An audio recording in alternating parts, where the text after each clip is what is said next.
열왕기상 19장 9절로 14절 말씀. 엘리야가 그곳 굴에 들어가 거기서 유하더니 여호와의 말씀이 저에게 임하여 이르시되 엘리야야 내가 어찌하여 여기 있느냐. 저가 대답하되 내가 만군의 하나님 여호와를 위하여 열심히 특심하오나 하오니 이는 이스라엘 자손이 주의 언약을 버리고 주의 단을 헐며 칼로 주의 선지자들을 죽였음이오며 오직 나만 남았거늘 저희가 내 생명을 찾아 취하려 하나이다. 여호와께서 가라사대 너는 나가서 여호와의 앞에서 산에 섰으라 하시더니 여호와께서 지나가시는데 여호와의 앞에 크고 강한 바람이 산을 가르고 바위를 부수나 바람 가운데 여호와께서 계시지 아니하며 바람 후에 지진이 있으나 지진 가운데도 여호와께서 계시지 아니하며 또 지진 후에 불이 있으나 불 가운데도 여호와께서 계시지 아니하더니 불 후에 세미한 소리가 있는지라. 엘리야가 듣고 겉옷으로 얼굴을 가리우고 나가 굴 너귀의 섬에 소리가 있어 저에게 임하여 가라사대 엘리야야 내가 어찌하여 여기 있느냐. 저가 대답하되 내가 만군의 하나님 여호와를 위하여 열심히 특심하오니 이는 이스라엘 자손이 주의 언약을 버리고 주의 단을 헐며 칼로 주의 선지자들을 죽였음이오며 오직 나만 남았거늘 저희가 내 생명을 찾아 취하려 하나이다. 아멘. 여러분들이 이 땅, 눈에 보이는 이 땅을 살아가시면서 인생의 여정길을 걸으시면서 내 마음대로, 내 생각대로 되지 않아서 그것 때문에 힘들어했던 그런 경험들이 있으십니까? 고개를 끄덕끄덕하는 사람은 두 분 정도 있네요. 네. 오늘 엘리야는 자기가 생각했던, 자기가 뜻했던 대로 되지 않아서 절망 가운데 있다가 그가 이스르엘에서 부엘세바에서 하룻길을 걸어서 로뎀나무 아래에서 하나님, 나 죽고 싶습니다. 나를 죽여주십시오. 내 생명을 거두어가 주십시오.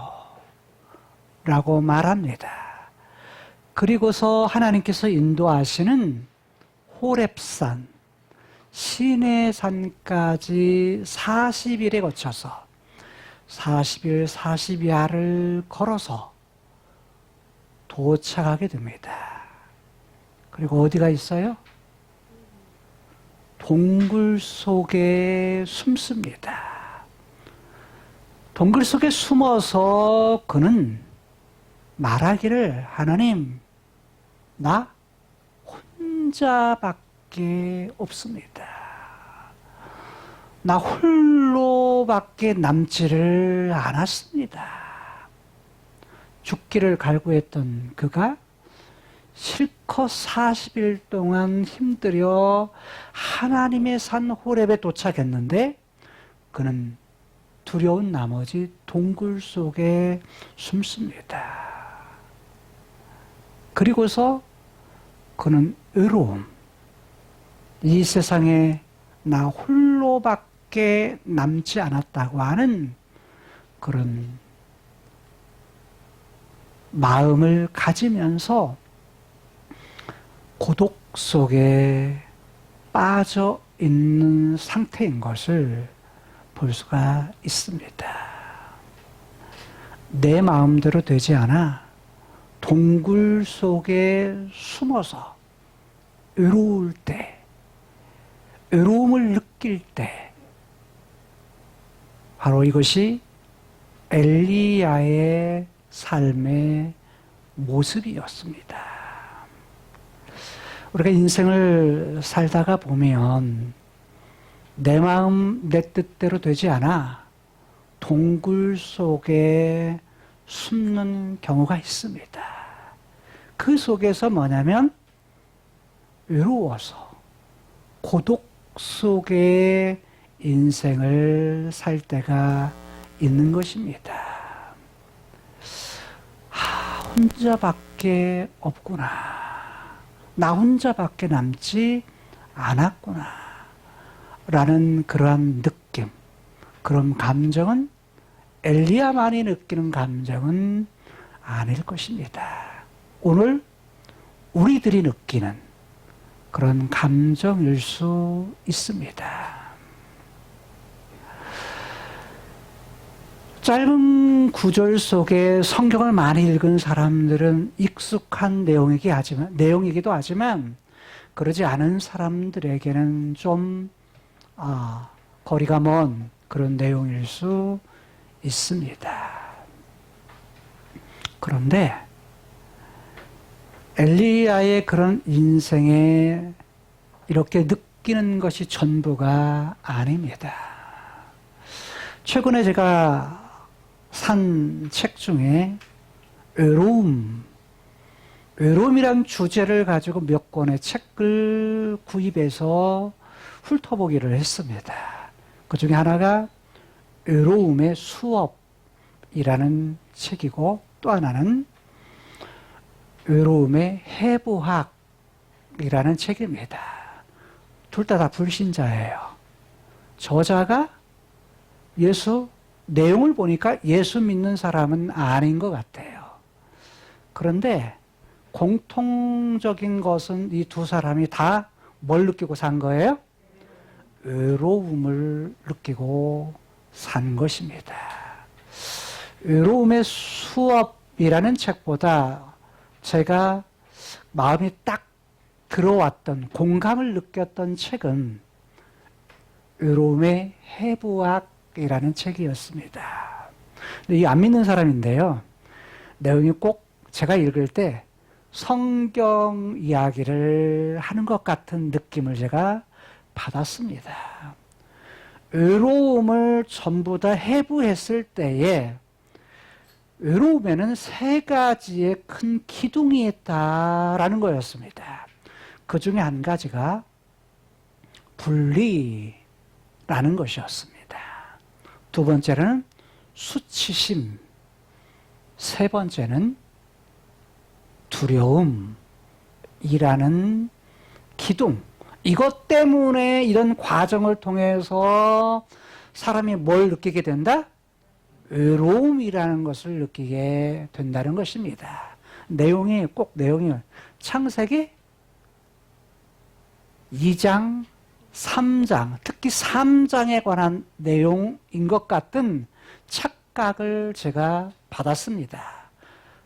아니, 인문학을 하는 이 사람이 쓴 책을 이렇게 읽으면서 이거 성경 이야기네, 성경의 내용이네.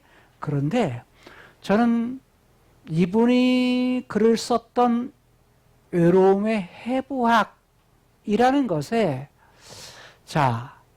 분리라는 부분, 죄가 들어오면서 누구로부터 분리가 일어나요? 하나님으로부터 떨어짐, 분리가 일어나는 것. 그럼을 통해서 오는 것이 이 사람은 수치라고 했는데, 물론 벌거벗은 것을 뭐 했다? 부끄러워했다 라는 말로 제가 받았어요. 또 하나는 그리고 나서 그가 마음은 두려움의 마음을 가졌다라는 거였는데, 저는 여기에다가 오늘 엘리야가 느꼈던 외로움, 고독은, 즉 고독의 해부학, 엘리야가 가졌던 그 고독의 외로움의 해부학은 이 사람이 본 것보다 더 좀 다른 모습으로 저는 보았습니다. 하나는 엘리야가 갈멜산에 서 있을 때 승리를 하죠. 승리했을 때 그의 생각이 어떤 생각을 했을까요? 그가 아합이 먼저 병거를 타고 이스라엘 별궁을 향해 갔을 때에 그런 하나님이 주시는 능력으로 엘리야인 그가 아합보다 먼저 도착합니다. 그랬을 때 그가 어떤 생각을 했을까요? 그가 가졌던 그의 마음, 그의 뜻은 어떤 생각과 뜻을 그는 가졌을까요? 본문에는 없어요. 그런데 우리가 가질 수 있는 부분은, 야, 이제는 자, 갈멜산에서 450명의 바알 선지자들 다 죽였으니까 하나님께서 승리케 해서 이제 불이 내려서 살아계신 하나님을 경험했으니까, 이들이 보았으니까 분명히 바알의 모든 신을 버리고 여호와에 대한 신앙을 다시 회복할 것이다. 어떤 사람들이요? 북쪽 이스라엘 백성들이. 그리고 왕도 이렇게 경험했기 때문에 아합 왕도 완전히 이제는 바꿔질 것이다, 변화될 것이라는 기대, 그런 마음을 아마 가졌을 것입니다. 그런데 그의 기대, 그의 생각, 그의 뜻이 완전히 무너져 버립니다. 아합이 누구에게요? 아내였던 이세벨에게 엘리야가 행했던 일과, 그리고 엘리야가 이세벨의 아들들과 같은 450명의 선지자를 다 죽였다, 칼로 죽였다고 하는 이야기를 듣고서 이세벨이 분노합니다. 분노하면서 그가 사람을 보내요.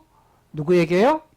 엘리야에게 사람을 보내서, 야, 네가 자 바알의 선지자들을 다 죽인 것처럼 내일 이맘때가 되면 똑같이 너도 그들의 생명처럼 너도 그러한 생명, 다른 말로 하면 죽인 것처럼 너도 정령 반드시 죽일 거야 라고 말합니다. 여러분, 아합 왕과 450명의 바알의 선지자들과 싸울 때는 전혀 두려움이 없었어요. 뭘 가졌죠? 담대한 마음을 가지고 그들과 싸웁니다. 왜 그랬죠? 그 이유가 뭐예요? 하나님의 말씀이 그에게 임했기 때문이다. 본문의 앞뒤 문맥 속에서는 하나님 그분이 말씀하실 때 그분의 말씀을 듣고 그들은 뭐예요? 순종합니다. 순종했을 때 담대한 마음이 생긴 겁니다. 왜? 하나님이 살아계시기 때문에 반드시 그분의 말씀처럼 그 말씀대로 이루어질 것이라는 확신, 이것이 담대한 마음을 가지게 했습니다. 그런데 그랬던 엘리야가 순간적으로 바꿔집니다. 똑같은 한 사람이에요. 한 사람이 이전에는 담대했는데 이제는 누구의 말을 들어요? 이세벨의 말을 보내어진 사람, 전령을 통해서 듣습니다. 듣고 나서 뭐예요? 두려운 마음이 생깁니다. 이제는 뭐 하겠다? 내가 반드시 죽을 수밖에 없구나. 아니, 목숨을 두려워하지 않았던, 생명을 내어놓고 싸웠던 그가 이세벨의 말 한마디에 뭐예요? 자기 생명, 자기 목숨을 위해서 도망을 갑니다. 도망가는데 몇 킬로를 도망가요? 약 한 750킬로를 도망갑니다. 어디에서? 이스라엘에서 호렙까지 750km의 길을 도망을 가는데, 걸어서 도망을 가요. 자, 도망갈 때 급히 급히 도망갔기 때문에 먹을 것도 챙기지 못해요. 마실 것도 챙기질 못합니다. 생각해 보세요. 산길을 걷고 나중에 광야길, 즉 사막길을 걷는 그는 뭐가 없으면 물도 없고 먹을 것이 없으면 뭐 할 수밖에 없죠? 죽을 수밖에 없어요. 그런데 하나님께서 천사를 보내서 그를 찾아옵니다. 그리고 그를 잠을 자고 있는, 쉬고 있는 그를 뭐예요? 깨웁니다. 일어나라. 그러면서 뭐예요? 먹을 것을 먹으라고 말합니다. 자, 일어나라, 먹으라 라고 말해요. 그래서 뭘 준비하세요? 구운 떡, 구운 빵과 동그란 구운 빵과 그 다음에 물을 준비합니다. 이게 지금 한 번의 사건만 나오지만 실상은 그가 나중에 브엘세바에서 하룻길, 그리고 하룻길을 걸었던 그곳에서 호렙산까지 40일을 걸은 거 보면 아마 계속해서 하나님께서 뭐 해주실 거다? 공급해 주셨을 거다. 그의 필요를 채워 주셨을 거라고 그렇게 보여집니다. 왜냐하면 만약 그러지 않았다 그러면 아마 그는 탈진 상태가 되어서 호렙에 이르기 전에 뭐 했을까요? 그는 쓰러져 죽을 것이기 때문이에요.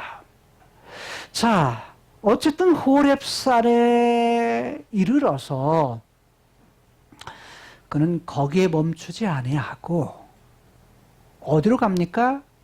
동굴 속에 숨습니다.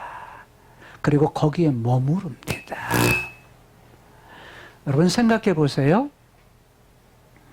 동굴 속에, 굴 속에 도착하게 되고 그리고 거기에 유하였다라고 말합니다.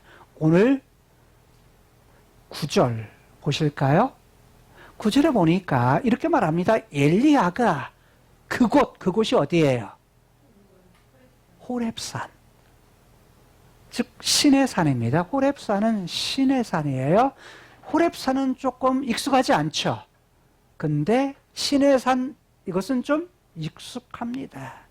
신의 산에 굴에 들어갔다. 그 굴은 동굴을 말해요. 동굴 속에 들어갑니다. 자, 누가 굴을 팠을까요? 네, 판 사람 없어요. 자연적 동굴입니다.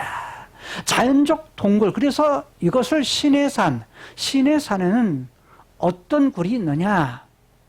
바로 엘리야의 동굴이라는 굴이 있습니다. 근데 이거 자연적 동굴이에요. 자, 그곳으로 들어갑니다. 지금 어디가 있죠? 들어갔으면 굴 안에, 굴 속에 있는 것입니다. 그리고 거기에 뭐 했다? 유했다. 거기에서 머물렀다라는 것입니다. 며칠 머물렀다 이런 것은 없습니다. 기간에 대한 부분은 함구합니다. 내용이 없어요. 그곳에서 잡니다. 그곳에서 머뭅니다. 그런데 머물렀을 때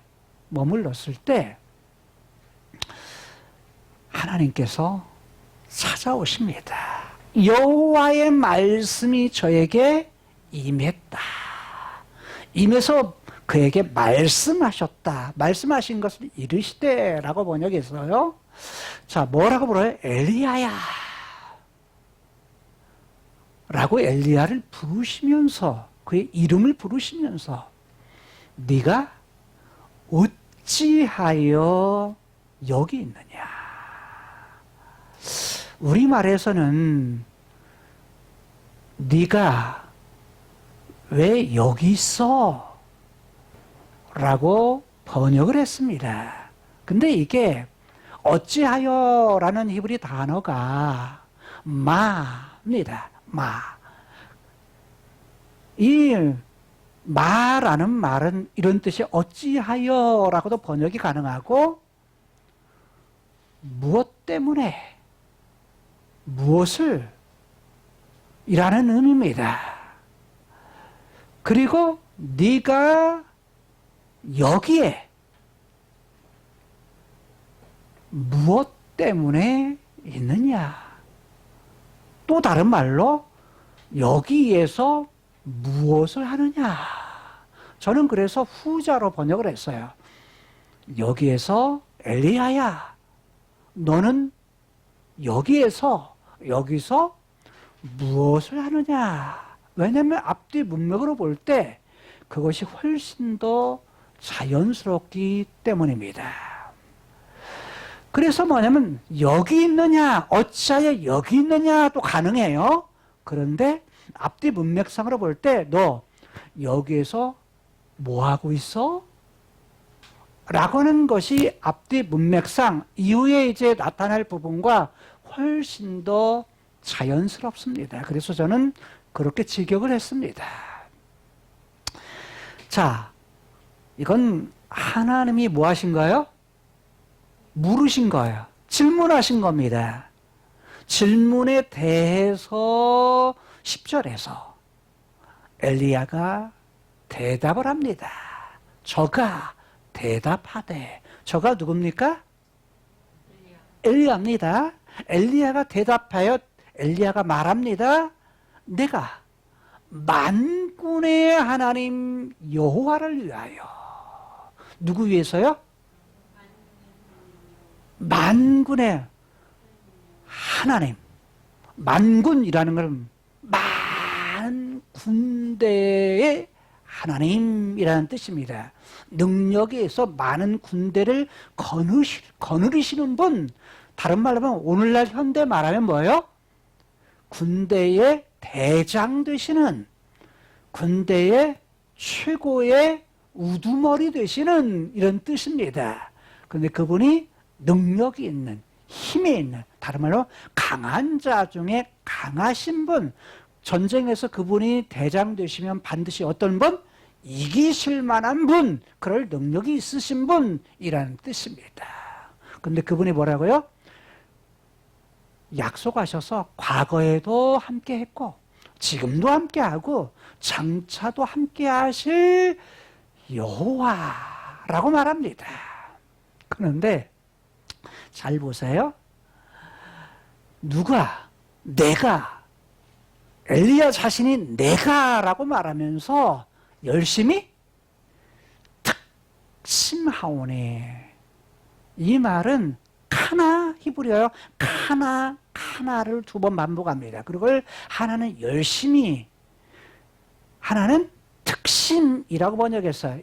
이 말은 뭐냐면 이런 뜻이에요. 내가 열심히 있고 또 열심히 있습니다 라는 뜻이에요. 엘리야의 열심이 뭐였죠? 엘리야의 열심이 뭐였어요? 자기 목숨 내놓고 누구하고 싸웠어요? 바알 선지자들과 싸웠어요. 그래서 자기 열심히 아주 매우 많은 열심인 그런 삶을 살았습니다. 근데 이 말은 내가 잘했습니다 이 얘기일까요? 그 얘기가 아니에요. 이것은 불평 섞인 말입니다. 왜요? 그 마지막 절에 말이 있기 때문이에요. 앞뒤 문맥을 볼 때는 하나님, 내가 하나님께 얼마나 최선을 다했는 줄 아세요? 근데 지금 저는요, 뭐하게 생겼다고요? 오직 나만 남았습니다. 다른 말로 말하면 나 혼자 남았어요. 나 힘들어요. 왜 힘들어요? 혼자 남았는데 또 저희가 누구예요? 앞에 말했던 이스라엘 자손. 실상은 아합이죠. 이세벨인데 이스라엘 모든 자손이 누구를 죽이려고? 내 생명을 찾아 취하려고. 이 얘기는 뭐예요? 나를 찾아가지고 죽이려고 합니다. 아니, 나는 하나님을 대해서 열심히 일했는데, 내가 최선을 다해서 싸웠는데, 나는 뭐하게 생겼다고요? 나 혼자밖에 안 남았어요. 나 외로워요. 힘들어요. 근데 다른 사람들이 뭐 한다고요? 자기 죽이려고 찾고 있다고. 찾아가지고 죽이려고 한다고. 그러니까 앞에 있는 열심히 특심이라는 얘기는 나 대단합니다 이 얘기가 아니고, 문맥상으로 볼 때 하나님 이룰 수 있어요? 내가 하나님 위해서 최선을 다했는데요? 이런 뜻이에요. 이건 이런 표현일 수 있어요. 여러분들이 내가 예배를 이렇게 드리고 내가 이렇게 헌금하고 내가 이렇게 봉사하고 하나님을 향해서 최선을 다했는데, 내가 앞에 있는 내 눈앞에 있는 현실, 고독, 외로움, 나 혼자밖에 남지 않았다고 하는 그 속에서 뭐예요? 하나님 이룰 수 있어요? 하나님을 향한 불평, 원망, 이것이 섞인 고백을 누가 하는 거예요? 엘리야가 하는 거예요.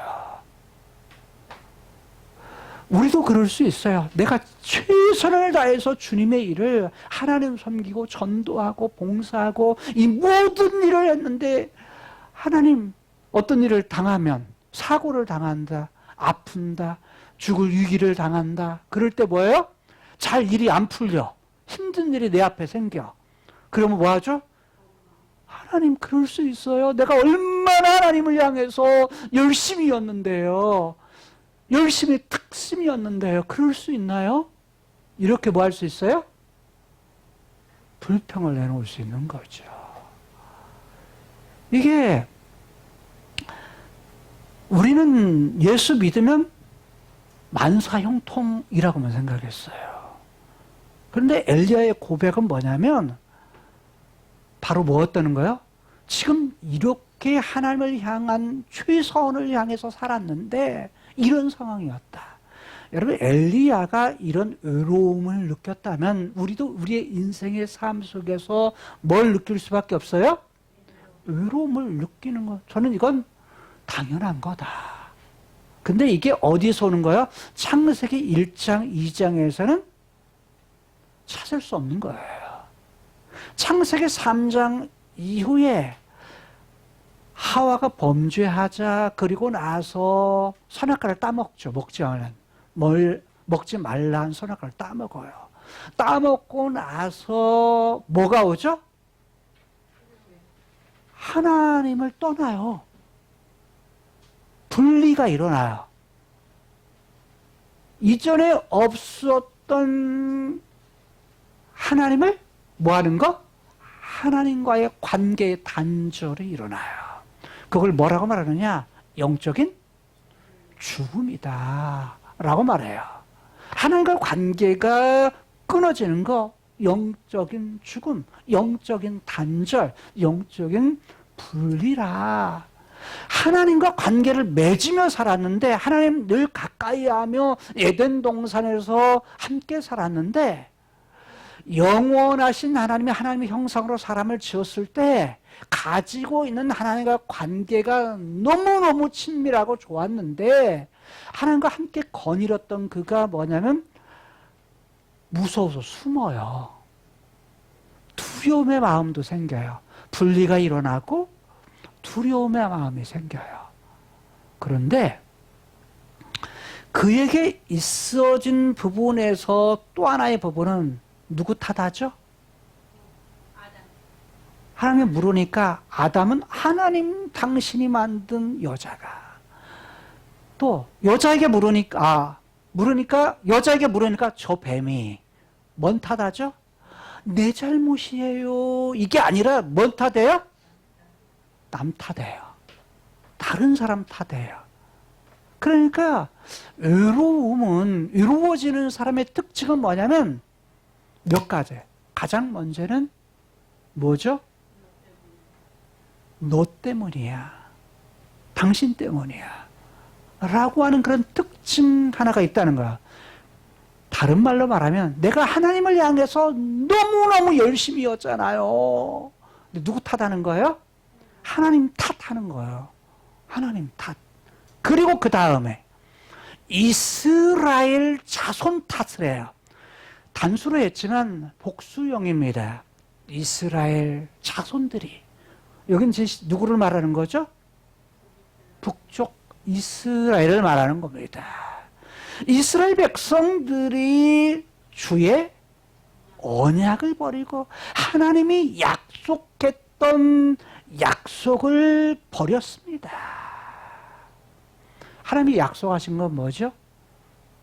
이스라엘 백성이 약속하신 것으로 올라가면 다윗 언약이에요.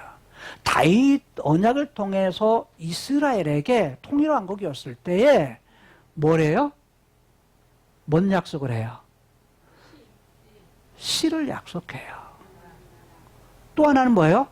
영원한 나라를 약속해요. 근데 북쪽 이스라엘에서는 하나님을 버리면서 바알을 섬겨요. 바알을 섬기면서 하나님이 약속하신 것을 뭐하죠? 버려요. 근데 그것만 버리는 것이 아니에요. 뭘 버리죠? 뭘 깨뜨리죠? 단. 어떤 단이에요? 제단. 하나님 앞에 동물이 잡아서 그 피를 그 동물들의 무엇을요? 동물들을 각을 떠서 하나님 앞에 제사를 드려요. 제사를 드리는데 그 제사의 본질은 뭐냐면 하나님 앞에 나아감이에요. 어떻게 하나님 앞에 나아갈 수 있는가? 동물의 피를 통해서 하나님 앞에 나아갈 수 있다라는 거예요. 그게 거룩이에요. 그러니까 하나님과 관계의 회복이에요. 창세기 3장에 분리되어서 죽음 아래에 있는 인간의 회복이 어떻게 돼요? 짐승의 피를 통해서 하나님 앞에 나아갈 수 있도록 했다는 거예요. 그 관계를 유지하는 것이 또 뭐예요? 여러 가지 절기들이에요. 안식일 제도, 절기, 그것도 다 뭐예요? 결국은 하나님과 관계를 유지하기 위한 것들이었어요. 그런데 지금 이들은 뭘 했다? 주의 제단도 허물어 버렸습니다. 누가 허물었죠? 누가 허물었다고 말해요? 이스라엘 자손들이 라고 말해요. 또 뭘 죽였다? 칼로 주의 선지자, 예언자들을 죽였습니다. 라고 말해요. 누가 죽인 거예요? 이스라엘. 실상은 누가 죽인 거예요? 아합이, 이세벨이 죽인 거예요. 이 얘기는 무슨 말이냐면 하나님을 버리고 바알을 섬긴 내용들을 말하면서 이스라엘이 하나님 떠나고요. 하나님 버리고 바알 섬기면서 약속도 버리고 제단도 허물고 그리고 선지자들은 왜 보내요? 잘못된 길을 갔을 때 돌아서도록 하기 위한 부분으로 선지자들을 보내요. 근데 뭐라는 거예요? 돌아서질 않는 거예요. 왜? 자기들이 옳다고 생각하니까 돌아서지를 않아요. 자, 이렇게 다 죽였는데 이제 남은 것은 누구밖에 없습니다? 나만 홀로 남았습니다. 나 홀로 남았어요. 라는 거예요. 이게 뭐냐면 엘리야가 하나님이 찾아와서 너 뭐하고 있어? 라고 질문했을 때 엘리야의 답변이에요. 자, 이때 하나님이 찾아오신 것은 동굴 안에 있을 때예요. 그런데 보세요. 동일한 내용을 오늘 마지막 13절과 14절에서 똑같이 나와요. 그런데 13절의 앞에 부분만 살짝 달라요. 13절 볼까요? 13절 보니까 엘리야가 들어요. 겉옷을 얼굴로 가려요. 그 안에 어떤 사건이 있어요. 12절에 11절 12절에 있는데 그것은 잠시 후에 살펴보고 그는 얼굴을 가리우고서 나갑니다. 어디서 나갔다는 거예요? 굴에서 나간 거야. 동굴에서 나가서 어디에 섰어요? 어귀. 옛날 말이에요. 옛날 어귀. 굴어귀. 동굴어귀.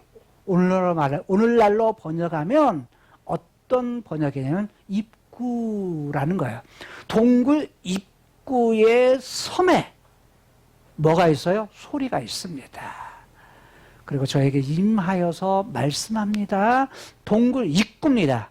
동굴 밖으로 나온 거예요. 그러면서 묻습니다. 엘리야야, 네가 어찌하여 여기 있느냐? 이 말은 다른 말로 엘리야야, 여기에서 뭐해? 뭐하고 있어? 라고 묻는 거예요. 14절에 똑같아요. 몇 절과? 10절과 동일합니다. 저가 대답하되 내가 만군의 하나님 여호와를 위해서 열심히 특심하오니. 이건 뭐예요? 똑같은 얘기예요. 내가 열심 위에 또 열심을 냈습니다. 이 얘기는 똑같이 불평 섞인 내용이에요. 이는 이스라엘 자손이 주의 언약 버리고 뭣도 버려요? 주의 단을 헐고 또 뭣도 해요? 주의 선지자들을 칼로 뭐 했어요? 죽였습니다. 오직 나만 남았거늘. 나만 홀로 남았는데 나 죽겠어요. 나 힘들어 죽겠어요. 그런데 저희가 뭣도 해요? 내 생명, 내 목숨을 찾아서 죽이려고, 취하려고 그렇게 하고 있어요. 라고 말합니다. 자, 그러면 11, 12절이 뭘까를 하기 이전에 도대체 동굴에 숨었다고 하는 이런 부분들이 어떤 의미를 가지고 있을까라는 거예요. 나 혼자 남았다고는 외로움과 고독이 뭘까라는 거예요. 플라톤이라는 철학자가 있습니다. 아리스토텔레스의 제자예요. 수제자입니다. 플라톤이 국가론이라는 책을 씁니다. 글을 써요. 플라톤의 국가론이라는 책에 보면 동굴의 비유가 나옵니다. 동굴의 비유, 큰 동굴이 있는데 동굴 속에 사람이 있어요. 사람이 있는데 손이 묶여 있고 발도 묶여 있어요. 뭘로요? 쇠사슬로 다 묶여 있습니다. 목도 뒤를 돌아보지 못하도록 딱 고정되어서 옆도 못 보게 해요. 뒤도 돌아보지 못하게 딱 묶어놨어요. 그럼 어디만 봐요? 동굴에서 앞에만 봐요. 근데 그 앞에 뭐예요? 동굴에 벽이 있어요. 벽이 있고 동굴에 벽이 앞에 있고 그 뒤에는 뭐가 있냐면 횃불이 있어요. 횃불. 자, 잘 상상해봐요. 뒤에는 자기는 지금 사람이 동굴에 있고 동굴 안에 사람이 묶여 있고 쇠사슬로 묶여 있는데 뒤는 못 쳐다보면서 앞쪽에는 벽이 있고 뒤쪽에는 횃불이 있습니다. 횃불이 있으면 뭐가 생길까요? 뭐만 볼 수 있어요? 벽만 보는데 벽에 뭐가 생길까요? 그림자가 생겨요. 플라톤이 이것을 갖다가 설명했을 때 동굴은 현 세상이다 라고 말했어요. 현재의 세상, 현재의 세상이라고 해설을 해요. 그럼 사람은 뭐냐? 라는 거예요. 사람은 뭔만 봐요? 앞만 봐. 옆도 볼 수 없고 뒤도 볼 수 없어. 앞만 봐. 그림자만 봐요. 그림자만 보는 세상. 여러분 보세요. 그림자는 실제인가요? 아닌가요? 아니요. 근데 평생을 뭔만 봐요? 묶여 있는 동안은 그림자만 볼 수밖에 없어. 가짜만 보는 거야. 가짜. 진짜가 아닌 가짜만 봐요. 앞에 있는 그림자를 보고서 뭐냐면 이게 뭐냐면 이게 진짜구나라고 착각한다는 거예요. 그것을 갖다가 그는 뭐라고 표현하냐면 가시적 세계라고 말해요. 눈에 보이는 세계. 눈에 보이는 세계, 이걸 visible world라고 말해요. 그러니까 눈에 보이는 세계, 이 세계가 있다는 거예요. 그런데 나중에 이 묶여 있는 사람을 풀어줘요. 묶여 있는, 자, 쇠사슬로 묶여 있는 사람을 풀어가지고 어디로 나오냐면 동굴 밖으로 나옵니다. 동굴 밖의 세계로 가니까 그림자가 아니라 뭔 세계가 있어요? 실제 않은 세계를 보아요. 뒤를 돌아봐서 횃불도 보고 자기도 보고 그 다음에 밖에 있는 세계를 보아요. 이 세계를 뭐라고 말하냐면 플라톤이 말하는 겁니다. 이 세계를 가지적 세계라고 말해요. 눈으로 보는데 지식으로 보는, 그래서 intelligible world라고 말해요. 인텔리라는 말은 지적이다라는 말이에요. 상상으로 볼 수 있는, 생각으로 볼 수 있는 세계, 지적 세계라고 말해요. 자, 그 세계가 어떤 세계냐면 동굴 밖의 세계예요. 근데 사람은 평생 어떤 거예요? 그림자만 보고 살았어. 가짜를 보고 살았기 때문에 밖의 세계를 본 사람이 동굴 안에 있는 다른 묶여있는 사람에게 야, 이것이 아니라 진짜 다른 밖의 세계가 있어, 진짜 세계가 있어 라고 말해도 묶여서 동굴 안에 벽만 보고 있는 사람은 무슨 소리야, 이게 진짜지, 이 그림자가 있는 내가 눈앞에 보이는 그 세계가 진짜 세계지. 왜? 평생 묶여서 그것만 봤기 때문에. 그래서 눈으로 보고 귀로 듣는 그림자의 세상, 이런 세상이 뭔 세상이다? 가시적인 세계가 진짜 세계다 라고 한다는 거예요.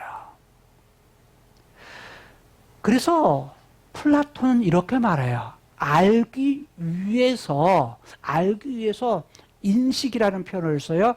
사람이 알기 위해서 두 가지의 방법이 필요하다.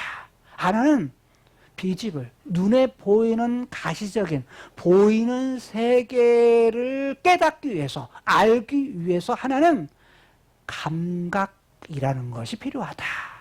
감각을 통해서 깨달아간다, 인식한다 라고 표현을 해요.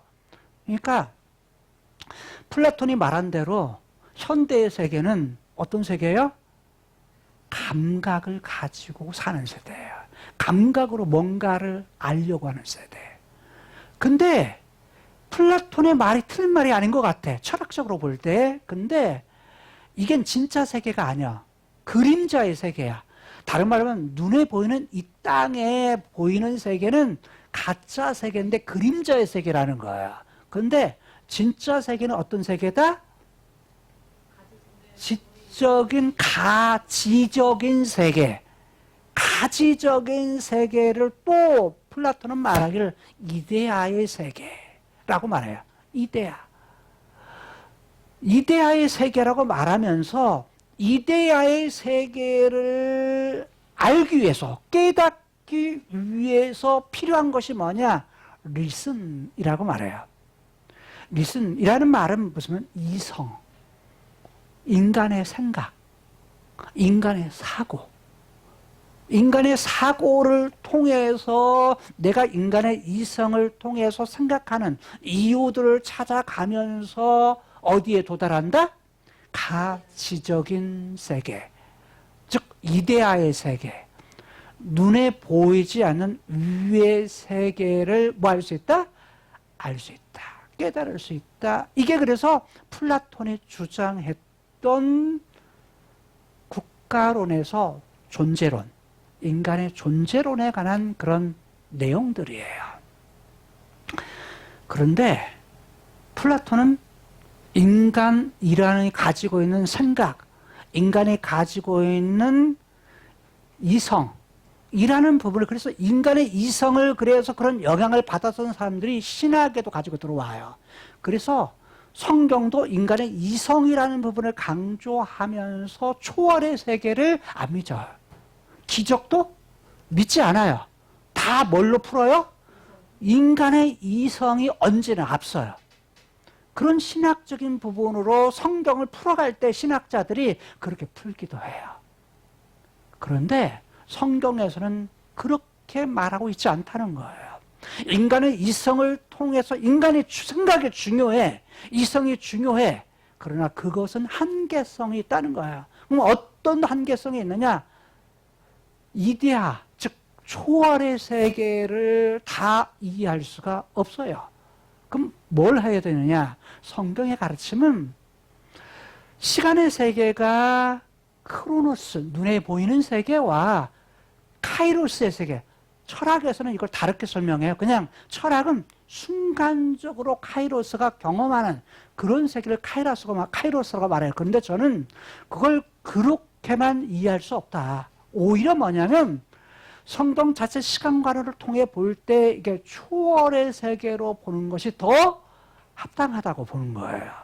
그래서 저는 카이로스의 세계를 어떻게 하느냐? 초월의 세계면서 하나님 그분과 하나님, 삼위 하나님이 계실 뿐만 아니라 본래의 원천, 본래 본질의 세계로 저는 이해를 하는 거예요. 그래서 언어를 카이로스에, 근데 요즘에 이런 용어들 많이 써요. 예전에는 별로 안 썼는데 계속 카이로스의 세계를 하다 보니까 또 그렇게 쓰는 사람도 있더라고요. 카이로스의 세계는 어떤 세계냐? 이게 진짜 이데아의 세계다라는 거예요. 무슨 말이 이해가 돼요? 진짜 세계가 있다. 그림자인 세계는 우리가 사는 크로노스의 세계는 어떤 세계라는 거예요? 플라톤의 말에 비하면 그림자의 세계다라는 거야. 이게 진짜가 아니야. 다른 말로 말하면 엘리야가 굴 속에 들어갔어. 굴 속에 들어가서 어디 속에 갇혀요? 동굴 속에 나밖에 없구나. 나만 남았구나. 그럼 어디 속에 해요? 하나님의 말씀을 잃어버리고 하나님의 그 살아계심을 잊어버리고 누구의 말을 들을 때? 이세벨의 말에 기울였을 때 무서워 도망가서 동굴 속에 숨어요. 자기 속에 숨어. 자기 속에 숨는데 자기에 대해서 올바른 파악을 못해요. 다른 말하면 나라고는 자기에 대한 정체성을 잃어버린 거예요. 내가 누구냐라는 걸 잃어버린 거야. 그러면서 누구와 분리가 일어나요? 하나님과 분리가 일어나. 그러니까 자기만 하다가 보니까 자기만 불쌍한 사람이야. 자기만 불쌍한 사람이 되는 거야. 하나님 위해서 열심을 내어 살았는데 목숨 내놓고 했는데 뭐예요? 이 남은 거 뭐야? 이거예요. 내가 도대체 뭐 한 거야? 그리고 뭐 하는 거? 자기가 자기를 보는데 불쌍한 자기 모습. 두려워하는 자기 모습. 자기가 아니라 이제 남 탓, 하나님 탓, 이스라엘 백성 탓. 그러면서 자기 속에 나만. 그래서 동굴 속에 있는 자기 모습을 보는 거예요. 우리가 신앙생활 할 때 얼마든지 그럴 수 있어요. 자기 속에 갇히면 우리가 하나님을 가까이 할 때는 나라는 부분은 뭐예요? 별로 중요하게 여기지 않아요. 하늘과 땅은 간 곳 없고 누구만 있어요? 주님만 있어요. 주님 있으면 다 있는 거야. 이렇게 살아요. 다른 말로 말하면 외로움을 느끼지 않아요. 주님이 늘 나와 함께 있다. 내가 하나님의 형상대로 나의 정체성이 분명하면요. 고독하지가 않아요. 외로울 때 어떤 때 외로워요? 서운할 때. 누군가 섭섭함을 느낄 때. 그거 예를 들어서 하나님에게서 눈길을 다른 것으로 돌렸을 때 고독, 외로움이 온다는 거예요. 그런데 거기에서 그런 엘리야에게 하나님이 찾아오세요. 그게 11절, 12절이에요. 11절을 보게 되면 이렇게 말해요. 자, 여호와께서 말씀하셨다. 가라사대 뭐라고 말해요? 너는 나가서 여호와 앞에 산에 섰으라 라고 말합니다. 두 가지 내용의 동사는 하나는 나가라 라는 것이고 또 하나는 섰으라 라는 거예요. 서라 라는 뜻이에요. 나가라는 어디서 나가라는 거예요? 야, 너 동굴에서 나와. 근데 이게 명령형이에요. 우리말은 나가서 이렇게 번역을 했지만 히브리어는 뭘로 되어 있냐면 명령. 야, 너 나가 라는 말로 되어 있어요. 동굴에서 너 혼자 갇혀있는 고독 속에 외로움에서 뭐야? 나와 라는 거예요. 외로움 속에 있을 때 하나님께 찾아오셔서 그분이 말씀하세요. 야, 너 거기서 나와 라고 말씀하셔. 그리고 뭐라고 그래요? 서. 근데 이게 섰으라 명령형으로 번역을 했는데 명령형이 아니에요. 2인칭 칼형으로. 그래서 뭐라고 했느냐? 너는 뭐에 서라? 서 있을 것이라. 근데 거기 앞에 누구 앞에? 여호와 앞에. 근데 이 앞에라는 말이 그분의 얼굴 앞에라는 뜻이에요. 그분의 얼굴 앞에서 서 있을 것이다. 서는 것이 뭐냐면 그렇게 하면 어떻게 나요? 동굴 속에 나와서 그분 앞에 서면 뭐가 사라져요? 문제가 해결이 돼. 다른 말로 하면 외로움도 고독함도 내가 혼자 한 것이구나 이게 아니라는 거예요. 결국은 다 누가 하신 거예요? 하나님 앞에서만 하나님 그분이 하셨다는 거예요. 그걸 알게 된다는 거예요. 그러면서 하나님이 지나가십니다. 여호와께서 지나가시는데 지금 여호와의 산 호렙 신의 산에서 거기 섰으라라고 말하면서 여호와께서 지나가십니다. 지나가시는데 크게 세 가지의 사건이 지나가요. 가장 먼저는 뭐죠? 크고 강한 무엇이? 바람이 그 앞을 지나갑니다. 이거 크고 강한 바람이 뭐예요? 네? 태풍입니다. 태풍. 오늘날은 그냥 태풍 오면 더 쉬워. 크고 강한 바람은 태풍이에요. 비는 없어. 바람. 허리케인. 허리케인이 쫙 지나가는데 우리가 경험했잖아요. 이번 여름에. 그 바람의 세기가 나무를 뭐예요? 뽑아버립니다. 부러뜨려 버립니다. 바람의 세기가. 자, 그런데 엘리야에게는 어떤 모습이에요? 바람이 휙 하고 지나가는데 산이 갈랐다. 그리고 바위가 뭐였다? 부서졌다. 얼마나 바람이 세면 산이 갈라지고 바위가 뜨뜨려지고. 그런데 그 속에서 누구를 못 찾아요? 여호와가 자기를 드러내실 때에 사용했던 현상이에요. 자연의 현상이 뭐냐면 바람이요. 바람 속에 하나님께서 하나님께 자신을 드러내요. 근데 엘리야에게는 그 바람 속에 누가 계시지 않았다? 여호와께서 계시지 아니했다 라고 말해요. 그런데 바람이 있은 후에 또 뭐가 생겨요? 지진이요. 지진이 일어나요.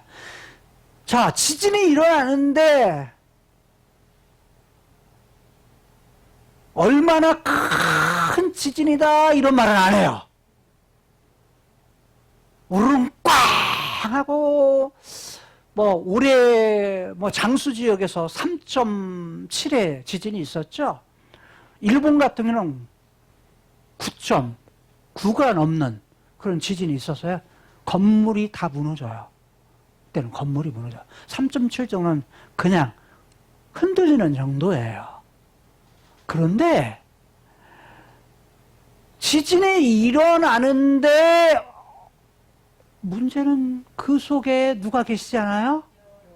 여호와께서 계시지가 않아. 또 하나, 지진이 지나간 후에 불이 확 하고 일어났는데 이 불 속에서도 누가 계시지 않아요? 여호와께서 계시지 않아요.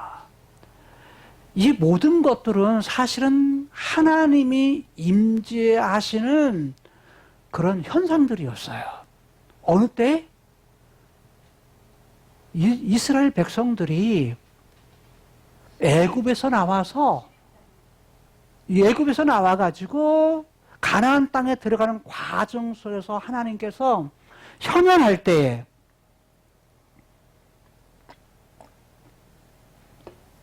나타나셨을 때에 있어지는 현상들이었어요. 근데 엘리야에게는 하나님이 나타나셔서 지나가시는데 그 속에 하나님 계시지 않는 거예요.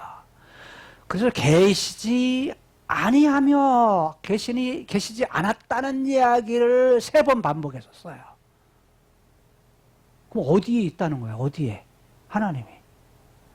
불 후에 세미한 소리가 있는데 하나님은 세미하다는 얘기는 작다라는 말이고 조용하다라는 말이에요. 아주 작고 조용한 소리 가운데 그 음성이 있는 거예요. 근데 하나님은 어디에서? 그 속에서 있느니라. 계신다, 계시지 않는다라는 말이 똑같이 있다라는 말로 써요. 그 속에 누가 계신다는 거예요? 여호와께서 계신다는 거예요. 계시는 것이 큰 현상, 자연현상에 눈에 보이고 기적과 같은 일들 속에서만 하나님이 계시는 것이 아니라 거기서는 안 계시네? 못 찾아, 엘리야가. 그런 모습을 안 보여줘. 오히려 아주 조용하고 아주 작고 여린 그 소리, 여린 음성 가운데에 여호와께서 있는데 13절은 뭐라고 말해요? 엘리야가 들었다. 뭘 들은 거야? 그 세미한 소리를 들은 거예요. 아주 조용한 음성을 듣고서 겉옷을 얼굴로 가려. 자기의 입고 있던 겉옷을 샥 해가지고 얼굴로 가려. 왜? 하나님 얼굴 보면 죽으니까. 하나님 얼굴을 보면 죽으니까 샥 덮어요. 그리고서 어디 앞에서요? 굴 입구에 선 거예요. 여러분, 굴 속에 외로운 가운데 있었던, 고독한 가운데 있었던 엘리야에게 하나님이 찾아오세요. 찾아오셔서 뭐해라? 너 뭐 하고 있니? 나와. 거기서 나와. 나오셔서 그분이 네가 있을 곳이 어디야? 외로움? 고독이 네가 있을 곳이 아니야 라고 말하는 거예요. 하나님의 형상대로 우리를 창조했을 때 처음부터 고독을 만든 거, 외로움을 만든 건 아니에요. 그런데 뭐냐면 하나님께서 뭐 하시는 거예요? 창세기 3장 이후에 있어지는 외로움, 고독, 이것 때문에 뭘 하는 거예요? 야, 네가 있을 건 그것이 아니야. 나오라고 말씀하시면서 이제는 뭐 하라고 말해요? 너 서. 누구 앞에? 여호와 앞에. 이 얘기는 다 무슨 의미가 담겨 있죠? 무슨 의미가 담겨 있어요? 세미한 음성 속에 그분이 뭐 하셔요? 말씀하시면 너 어디 있니? 또다시 묻는 거예요. 너 지금 뭐 하고 있니? 하나님이 의도하신 건 뭘까요? 하나님이 하신 일. 야, 내가 했어. 내가 너와 언제나 함께 했고, 내가 모든 일을 다 했어. 라고 이걸 깨닫기를 원하는데, 14절에서 살펴본 대로, 엘리야는 하나님을 뵀음에도 불구하고, 하나님을 만났음에도 불구하고, 여전히 누구 속에 갇혀요? 자기 속에 갇혀. 우리가 예수를 믿고, 하나님을 아빠라 부르고, 그런데 여전히 누구 속에 갇혀있죠? 나밖에 몰라. 나 혼자밖에 없어요. 나 힘들어요. 나에게만 왜 이렇게 어려운 일이 있는 거예요? 하나님 원망하는 그것이 우리의 모습일 수 있다는 거예요. 근데 하나님은 다음 주에 어떻게 말씀하시느냐?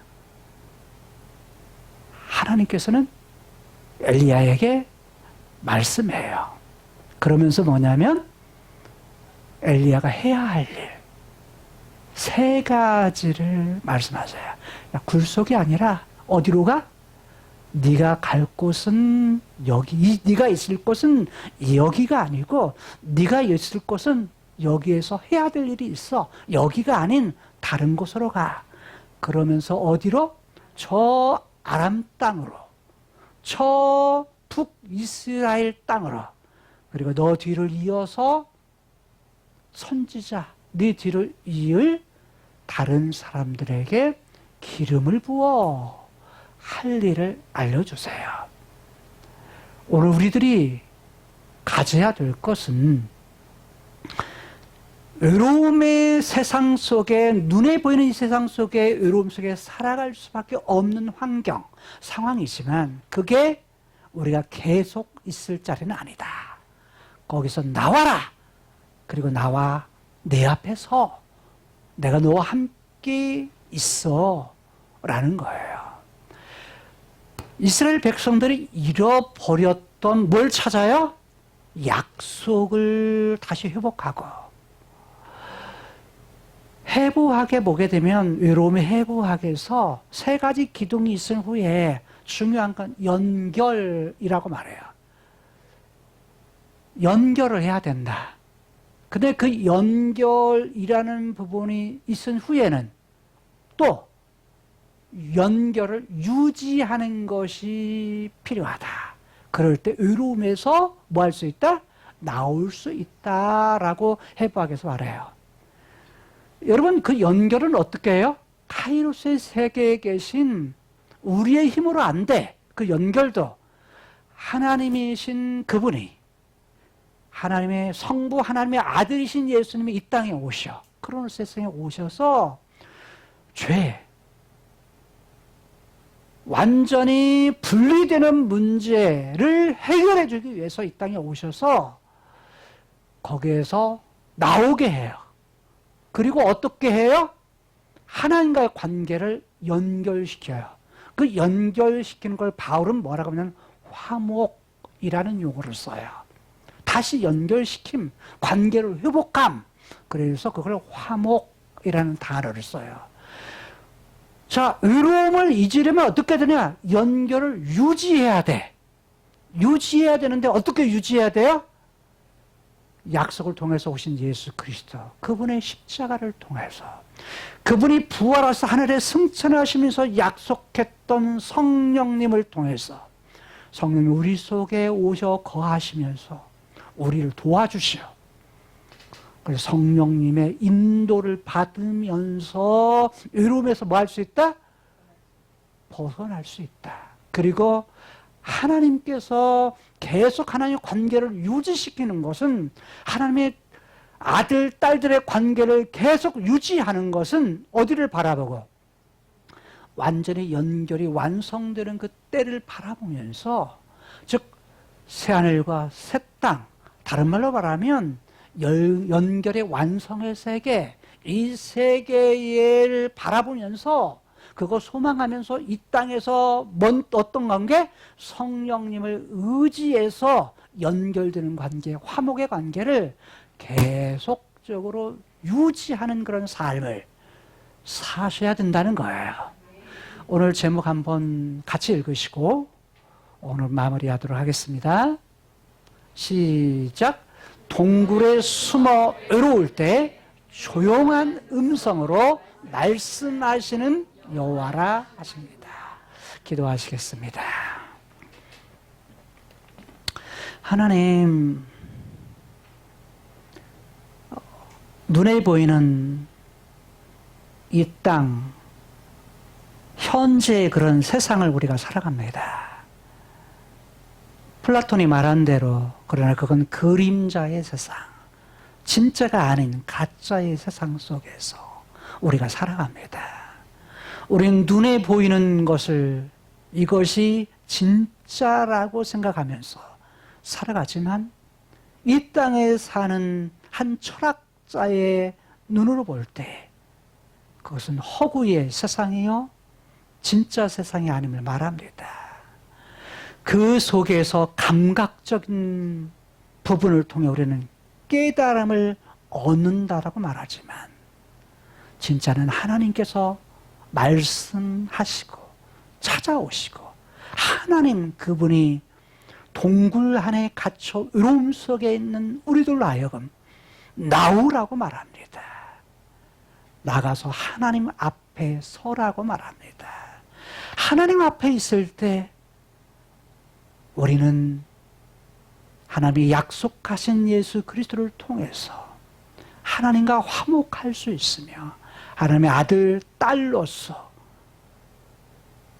계속 연결의 완성인 산과 새 땅에 이르기까지 우리가 하나님 내신 방법에 의해서 그 연결을 계속 유지할 수 있음을 하나님의 말씀을 통해 우리에게 깨닫게 하셨습니다.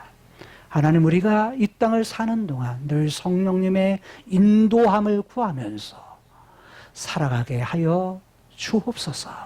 예수님 다시 오시는 날 우리도 이기는 자가 되어 끝까지 이기는 자가 되어 그 완전한 이 땅에서 외로움에서 벗어나서 하나님과 영원히 함께 계시며 하나님 찬양하며 예배하는 그때 그날을 소망하며 살아갈 수 있는 우리의 삶이 되게 하여 주옵소서. 주님의 이름을 찬양합니다. 주님, 우리의 삶의 순간순간이 그러한 삶이 되게 하여 주옵소서. 예수님 이름으로 축복하며 기도드리옵나이다. 아멘. 아버지 감사드립니다. 저희들 안에 갇혀서 살아계셔서 앞서 행하시고 저희들과 함께 하시고 또 모든 것을 이루신 하나님을 바라보지 못하고 어리석은 그런 가운데 있기도 했던 저희들이었는데 오늘 귀한 말씀을 통해서 깨우쳐 주시고 저희로 하여금 저희 속사람이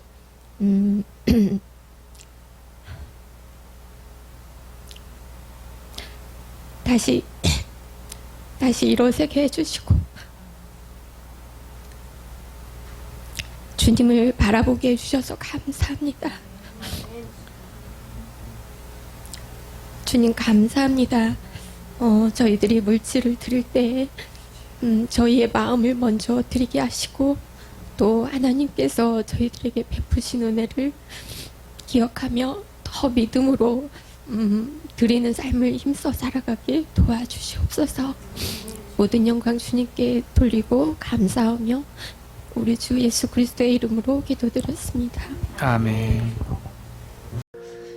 하나님의 말씀 민수기 6장 24절에서 26절 말씀에 예바레케카 예바, 우리가 동굴 속에 숨어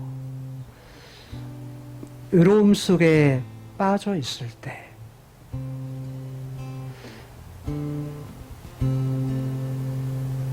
우리로 하여금 찾아오셔서